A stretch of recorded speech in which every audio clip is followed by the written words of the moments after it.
Cybersecurity is no longer an option for any business. They absolutely need it. But why are so many businesses hesitant to actually get it? In this video, you are going to learn how to sell cybersecurity services, how to position yourself, price it, and close more cybersecurity deals. How are you doing? My name is Harrison Barron from growth-generators.com. We help MSPs grow, whether it's sales training, marketing training, or even some business operations. If Before I dive into this video, if you could head over to our website, growth-generators.com, you'll see a bunch of different things up here. We have our programs, right? About us, services. By the way, we do offer consulting. If you're somebody that's like, hey, I have this really unique kind of space that I'm in, or I'm struggling with something, reach out to us. We'd love to help you. We've done some really, really cool projects in the past. And then head over to our resources tab. We have our resources, a blog, Discord, the podcast. The Discord is 1,100 members. You can click on that, jump right in there. But also, if you're looking to grow your sales, there's tons of stuff in here for additional tools that you can go and grab, from a battle card, which we just added not that long ago, buyer persona training. I mean, the list goes on and on and on. You're going to find some great little freebies in there that you can use and implement in your business quite literally the moment the video ends. So let's dive into selling cybersecurity, because a lot of people seem to be struggling with it. They're not exactly sure where to start. And the first and most important place is we have to understand the market and the pain points that the market is having, right? You guys are probably sick and tired of me saying the buyer persona, but it's true. If you don't know the problems that your dream customer is actually going to be having, nothing else really matters, sadly. I would love to tell you that it would be different, but you have to know your target customer like the back of your hand. It doesn't matter if it's small and medium businesses, construction firms, financial services, healthcare, legal. That list can go on and on and on. But we need to identify who actually needs it. And we also need to find out why they need it, the pain points that they're actually having in their businesses, right? We also have to understand what objections are we going to hear the moment we try to go sell that, right? So many people say, we're too small to be a target. If I had preferably $100 bill for every time I heard that, I'd have a lot of $100 bills. I'd have like a lot of $100 bills, right? And I'm sure you've probably heard that. I'm too small. Nobody's going to target me, right? We all know that those are many times automated, right? Or we already have antivirus. We can't afford it. Those are some of the most common objections. But you, as a prepared sales professional, after you watch this video, you need to know what objections they're going to have so you can be prepared for it, right? Because we know that there are serious, serious risks: data breaches, ransomware, compliance, fines, downtime. I mean, the list can kind of go on and on, but just those alone, even if we just cut it all out and business downtime, thank goodness I have no more hair, because I would tear it out. It's the worst. No business ever wants to just spend money for no reason and have no ROI, right? So we have to make sure that we position cybersecurity as a business necessity, right? Now, if you're an MSP and you're selling MSP services, you could absolutely also position those as a business necessity. But if you're doing a much more cybersecurity focus, right, we have to make sure that we position that as a business necessity. Because in all reality, you and I both know that that's a fact, right? We want to make sure that we sell the outcomes, right? I love saying sell the benefits, because the benefits are what people can understand, not just the service. The service is the tool that we use to get to that benefit, right? We're not just selling security, we're selling business continuity, we're selling peace of mind, we're selling kind of like a weird version of insurance where, hey, we're going to make sure that you don't go down so you don't need to worry about these things, right? If you have any case studies, this is the best time to use them. Now, if you don't, you're like, Harrison, I'm still new. That's totally fine too. News headlines, they're all over the place. It is not hard to search up the latest hack. Heck, there's literally reports and websites that talk about that. News headlines, past breaches. Just because it happened then doesn't mean it can't happen now. And if you walk into any office, there is plenty of opportunity for people to plug in computers on the network, ports completely left open. I guarantee you they're not shut. The You get it. The list can go on and on, right? But you want to use as many examples as you possibly can. And if you have them, specific industry examples, those are going to help tremendously. And we have to make sure that we talk about the cost benefit scenario, right? There is a cost of a breach. Now, what that number is can vary, right? I love quantifying. Hey, if you guys went down, let's say there's 10 people in the office and everybody was making $50 an hour, right? Okay, well, $50 an hour, 10 people, that's $500 an hour. People aren't working, right? Now, what if they go down for, I don't know, a 4 hour day? You can start to see, or 4 hours at a clip, you could start to see how this adds up. 4, 8. Okay, what if it's not resolved in one business day? Is it 16? Is it 24? Is it 40? The number gets crazy. If it's 40 hours a week times 500, you don't think that's not going to sit in somebody's brain and say, okay, you know what? It's the cost benefit scenario, right? The cost of a breach versus the cost of being proactive with your security is really what you need to sell, because that's what people are buying, and they're buying that benefit that's associated with it. So we have to make sure that we structure your cybersecurity offering. Now, the package that you decide to sell is going to be completely up to you. Personally, for the MSPs out there, I like bundling cybersecurity with MSP plans. I wouldn't sell it separately. Now, if you're going out and selling it separately, it's a bit harder. You might need to partner up, or you might just have an insane tech stack. But I'm a big fan of pairing it with your other services for the MSP world. Typically, you guys probably already know this, I like 4 different options: good, better, best, or the only package, right? That's it. You get either our 3. I was a Boy Scout. I should be able to do this a little easier, but you get our 3 choices or our 1 choice. That's it. Actually, I was an Eagle Scout. Fun fact for you all. But that's how you have to have it. And then each one of them might have different levels of security. Now, if you're a real crazy person, maybe I am, right? You have a better or a good, better, best, and then ultra premium if you want to have like a 4th in there.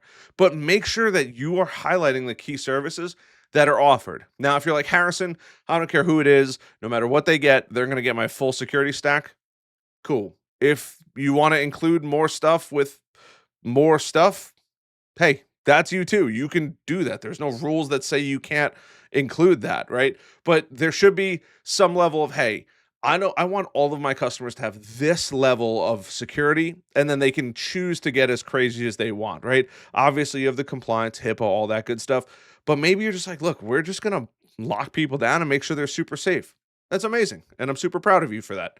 By the way, if you're enjoying this video, I would really appreciate it if you just took 1 minute to hit that like button, subscribe button, notification bell. And if you're learning something in this video, let me know down in the comments below, because I love seeing that. Truly. It melts my heart. I love seeing it. If you comment first, early, whatever it is, I wake up and I'm like, cool. Love you guys. So, let's get to the 5th bullet point I have here, that I've taken notes down, right? We're going to have to hear objections, and I've talked about objections already. But we have to make sure that we position the objection, right? When somebody is giving you an objection, it's not that they're attacking you. It's because you sucked at your sales process. Truthfully, right? When they're telling you something, they're not giving you, they're basically saying, hey, you didn't give me enough information for me to buy right now, right? In many cases. So if the customer or the prospect says it's too expensive, well, everything's expensive if you think about it. But if you quantify, right, what I was talking about, where if the whole business goes down, if it's 10 people, $50 an hour, for, let's just say, for easy math, a 10-hour day, right? We now know that's a tremendous amount of money. It's $5,000, right? Plus taxes and all that good stuff that gets factored in there. So all of a sudden, it's too expensive. You can compare that from a cost versus a risk scenario, right? That's really where it comes down to. So if they're saying it's too expensive, it's because you quite literally just didn't quantify the downtimes, the pain points that they could have, right? You're also going to hear, we already have cybersecurity. We already have a antivirus or something like that. Well, you're going to have to probe a little deeper. They might have some stuff. And hey, if they do, great, right? Do they have 24/7 monitoring? Are they in compliance? These are great questions to ask because they might think that they have cybersecurity. It's kind of like car insurance. Well, yeah, everyone's got to have car insurance, but some people have like the bare minimum, and some people, me being one of them, has a crazy good plan. Why? Because my friend is an insurance agent and he was like, hey, you should have this, right? So I appreciate the peace of mind, truthfully, but we have to make sure that we can convey that message to our clients. Are they compliant? Do they meet those specific requirements? And what level of security do they even have? These are questions that you have to ask. And if your customer doesn't have the answers for them, you have to go deep. You, on the other side of this camera, have to be the one that goes deep. And the last one that I hear a lot of is we don't need it, right? We're too small, whatever it is. You have to show industry specific events if you possibly can, or if they're worse in compliance. CMMC, HIPAA, PCI, it literally FERPA, FINRA, the list goes on in the alphabet club. Whatever it is, you have to show them. There is zero shortage of examples on the internet. Start grabbing some until you can build your own, and then you can show them right there, and that will help tremendously. So I've talked a lot in this video about the different aspects of it. But what's a sales process that converts? Now, truthfully, if I was you, I would go and absolutely grab the battle card, and I would even build out the sales process that comes in the battle card in your CRM. You guys already know I'm a fanboy of Go High Level, link down below, also included in the MSP Heroes membership. But we have to have a good sales process. You have to start with that lead. That lead should convert at some point into a discovery phase where you're meeting with them, hopefully in person. And if you're doing it remotely and you're doing it over Zoom, you can use a cool tool called NIAC, and it'll help coach you through the sales process right on that Zoom call. But the interesting thing is you need to make sure that you build a process that you can follow. Ask them about their security concerns in the discovery phase. After you learn all that, yeah, you're going to come back and you're going to build a proposal and deliver that proposal. But during this sales process, we need to make sure that we're educating our customers, not selling them. And I know that's counterintuitive because you're like, Harrison, you're an expert sales guy. Look, doesn't work. Truthfully, right? You have to educate them. There is a process you have to follow and things that you can do to have a great sales process. But the key is to educate them. Now, you might have a college level, PhD, master's level of cybersecurity. You might just be really, really good at cybersecurity and you have all the certifications. Your customer doesn't care. I said it. I said it. Don't come after me. Please don't. You could say mean things, I guess, if you want, but they don't care. You have to be able to explain what you do and how you do it and the benefits and what would happen if they did buy versus if they don't buy in a way that they can understand. They think that a hacker looks like this, right? Some guy, I should turn the lights off. That would be good, right? It's just this guy working behind a computer, no lights on, and they're trying to hack the computer. That couldn't be further from the truth, right? We all know that. So we have to make sure that we're educating the customer on why things are important. Not only why they're important, but the benefits that come with it for them. And use security assessments. Some can be free or low cost. There's plenty of vendors out there that offer them to some degree or another, but it's not a matter of if, it's a matter of when it's going to happen. And if depending on how bad it is, you could leverage urgency to help them take the next steps over the finish line to close that actual deal. But we want to make sure that we use low barriers to entry, right? We're at the deal stage. We have to go to the next steps. If they're hesitant, start with a low barrier to entry. Maybe it's just your security stack or a basic security stack that you recommend. Also, give them a clear action plan. Hey, when you buy, we're going to do this, we're going to do this, we're going to do this, we're going to do this, we're going to do this. That plan, that kind of onboarding helps tremendously. It puts the customer's mind at ease, knowing that this is what I should expect over the 30, 60, 90 days, however long it's going to take you, and making sure that there's not only ongoing monitoring and maintenance and hopefully support with that, but if you're somebody that likes meeting with people, do a QBR or TBR, quarterly business review, technology business review, ABR, annual business review, whatever you want to call it. Meet with them a handful of times a year. Don't make it a sales pitch, but just give them the information that they actually need to make good decisions. Hey, by the way, we stopped this, we did this, we updated this, we got rid of this. By the way, this computer is going, Windows 10 is going end of life soon. This is what you need to be aware of and the cybersecurity vulnerabilities that come with it. These are all important things that happen throughout that.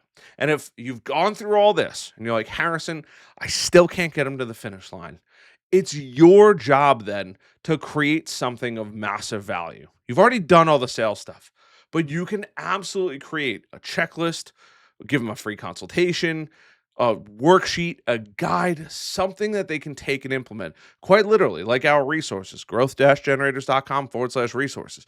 All of these resources are not just basic resources. We've put tons and tons of time into these and to help you grow. If you're a new MSP, maybe an acronym cheat sheet. The battle card took me days to build. The buyer persona template was another few days to build. The trainings in here, whether it's the pricing masterclass, these are all things that took a tremendous amount of time. So then you decide, hey, I need more value. You go to that, you're like, perfect, more value. You want to do the same thing for your customers. You have to make it so they find the right tools that make you the easiest decision when they're like, we need to be a little more secure here. So I hope this video helped you. I hope you've learned something. If you did, like button, subscribe button, notification bell. I love the heck out of you guys as always, and I'll see you guys on the next one. Bye.